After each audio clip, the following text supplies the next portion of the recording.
मैं अपनी ओर से सबसे पहले नवनिर्वाचित प्रदेश अध्यक्ष जी को अपनी ओर से बहुत बहुत बधाई, बहुत बहुत शुभकामना देता हूं। और मैं ये विश्वास के साथ कह सकता हूं, चूँकि हम सब लोगों ने एक साथ काम किया है और प्रारंभिक दिन से जहां चर्चा हो रही थी कि बूथ से लेकर के मंडल, जिला और फिर प्रदेश अध्यक्ष तक की सफ़र को हम सब ने देखा है इनकी। और मैं विश्वास के साथ कह सकता हूं कि आदित्य साहू जी के नेतृत्व में निश्चित रूप से भारतीय जनता पार्टी झारखंड प्रदेश और मजबूत होगा और ताकतवर होगा। मैं आप सब लोगों से विशेष तो ना, लेकिन इतना मैं जरूर कहूँगा कि हम सब ने पिछले 1 वर्षों से संगठन पर्व में हम सब लोग लगे हुए थे। क्योंकि काम साधारण नहीं है, असाधारण काम है। प्रत्येक बूथों पर सदस्य बनाना, फिर प्रत्येक बूथों पर कमेटी बनाना और उसके बाद मंडल की कमेटी बनाना, फिर जिला की कमेटी बनाना और फिर प्रदेश की। तो स्वाभाविक रूप से कई काम अभी हम सब लोगों के सामने एक अधूरा है। और इसलिए मैं आप सभी कार्यकर्ता भाई और बहनों से मैं एक निवेदन करता हूँ, आप सब आज नवनिर्वाचित प्रदेश अध्यक्ष के नेतृत्व में जिस काम को हम सब ने जहाँ से छोड़ करके आगे बढ़े, उस काम को हम सबको पूरा करना है। ये यहाँ से संकल्प ले करके हम सबको जाना होगा, क्योंकि हम सब भारतीय जनता पार्टी के लिए संगठन ही वो मजबूत आधार है कि हमें उस ताकत को हमें बढ़ानी पड़ेगी। क्योंकि हम झारखंड प्रदेश को जब देखते हैं कि 15 नवंबर 2000 को अलग झारखंड राज्य बनाए। झारखंड राज्य की लड़ाई तो भले वर्षों से लोग लड़ रहे थे, लेकिन इस राज्य को बनाने का श्रेय अगर किसी को जाता है, भारतीय जनता पार्टी को जाता है, एनडीए गठबंधन को जाता है, श्रद्धेय अटल बिहारी वाजपेयी जी को जाता है। और आज राज्य को बने हुए 25 वर्ष हो गया, लेकिन आज भी अगर हम पीछे मुड़ करके देखते हैं तो इस झारखंड प्रदेश में यात्रा हमें जहां तक पहुंचनी थी, वहां तक पहुंचने में थोड़ी कोर और कसर रह गया है। और इसलिए मैं कार्यकर्ता भाइयों और बहनों से मैं इतना ही निवेदन कर रहा हूं। और आज हम सब लोगों के सामने जिस प्रकार से चुनौतियां हैं, उस चुनौती से अगर हमें सामना करना है, उस चुनौती का डट करके हमें मुकाबला करना है, तो हमें संगठन को एक एक बूथ पर हमको मजबूत करना होगा। यही मैं आज आप सब लोगों से निवेदन कर रहा हूं, यही मैं अपील कर रहा हूं आज। और निश्चित रूप से कि हम सब लोगों के जिम्मे इतनी बड़ी संख्या में भारतीय जनता पार्टी के कार्यकर्ता है, यानी मैं समझता हूं कि शायद किसी भी पार्टी के पास इतना संगठित, इतना अनुशासित कार्यकर्ताओं की टोली नहीं है, फौज नहीं है। लेकिन इस ताकत को हमें हनुमान जी की तरह एक बार याद करना, उन ताकतों को, और उस ताकत को लेकर के हमें पार्टी को एक एक बूथ को हमें मजबूत करना। और ये काम निश्चित रूप से मैं कह सकता हूं आदित्य साहू जी के नेतृत्व में इसको हम सब लोग करेंगे।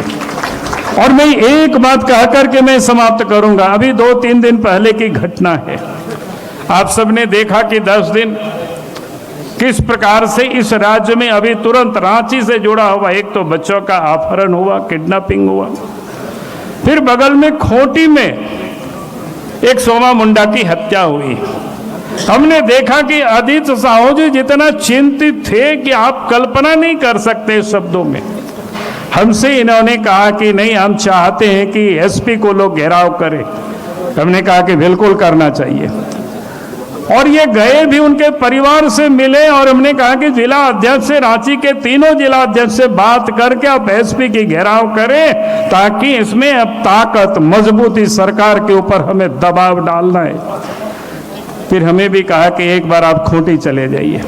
मैं खूंटी भी गया, उस परिवार से वहां हम मिले, यहां पर ये मिले, बाकी लोग भी मिले। और इसके बाद वहां भी हमने एसपी से बात की और मैं आज आपको कह सकता हूं कि आपने देखा किस प्रकार से वहां भी अपराधियों की गिरफ्तारी हुई है, जो हत्यारों की, और यहां पर भी बजरंग दल के सहयोग से रामगढ़ के नौजवानों ने उन दोनों बच्चों को बरामद किया।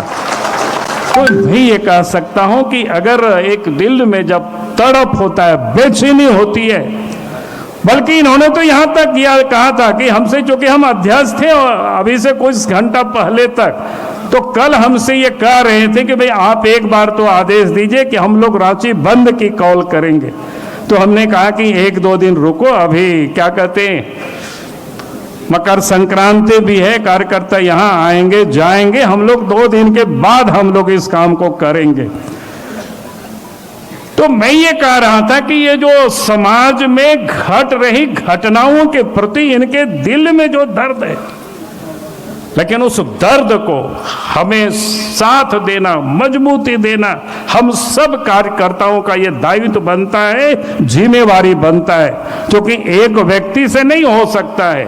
हम सबको एक मुट्ठी बांध करके हमें इस झारखंड की चुनौतियों से हमें लड़ाई लड़ना है, हमें संघर्ष करना है, और झारखंड को हमें विजय बनाना है, झारखंड को हमें जीतना है। यही मैं आज आप सब लोगों से निवेदन कर रहा हूं, क्योंकि आज जिस प्रकार से इस प्रदेश की हालत है, आप देख रहे होंगे कि चारों तरफ से लूट मची हुई है। मैं लोगों से कहता हूं कि भाई राज्य की विकास प्रगति की 2-3 मापदंड में लोगों से कहता हूं कि भाई एक तो राज्य में सुरक्षा का माहौल हो, कानून व्यवस्था ठीक हो, लेकिन आज इस प्रदेश में कानून व्यवस्था ठीक नहीं है, चरमराई हुई है। जिस पुलिस का काम होता है अपराधियों को पकड़ना, उनको सजा दिलाना, लेकिन आज हेमंत सोरेन के नेतृत्व में उस पुलिस का काम वसूली में लोगों को लगा रखा है। आज लोग क्या बताते हैं, गांव घर जब आप घूमने के लिए जाए, लोग पूछते हैं कि भाई एक एक थाना 15 लाख 20 लाख थानेदार को जमा करना पड़ता है। आप जरा सोच सकते हो, अगर सरकार में बैठे मुख्यमंत्री ही, गृह मंत्री भी है, पुलिस विभाग के मंत्री भी है, अगर एक एक थानेदार को, एक एक एसपी को करोड़ों रुपया, लाखों रुपया देना पड़े, तो फिर अपराध कभी नहीं रुकेगी। और इसलिए मैं कहता हूं कि हेमंत सोरेन की सरकार ने पुलिसों को वसूली में लगा रखा है, और दूसरी तरफ करप्शन है। कहीं भी आप जाएंगे, बिना पैसा से काम नहीं होता है। जितने भी प्रकार की डेवलपमेंट का काम है, पूरी तरह से भट्ठा बैठा हुआ है, रुका पड़ा हुआ है, कहीं कोई काम नहीं हो रहा है। तो मैं कह रहा हूं, ये हमारे सामने चुनौती है। हम उन चुनौती के बीच में हम सबको संघर्ष के लिए तैयार होना होगा, और संघर्ष के लिए गांव तक, बूथ तक कार्यकर्ताओं की एक टोली को हमें मजबूती से खड़ा करना होगा। और आने वाला समय झारखंड में भारतीय जनता पार्टी को मजबूती के साथ स्थापित करना है। इन्हीं शब्दों के साथ मैं अपनी बातों को समाप्त करता हूं, और फिर से अपनी ओर से नवनिर्वाचित प्रदेश अध्यक्ष आदरणीय आदित्य साहू जी को बहुत बहुत बधाई, बहुत बहुत शुभकामना हमारी ओर से। इन्हीं शब्दों के साथ बहुत बहुत धन्यवाद।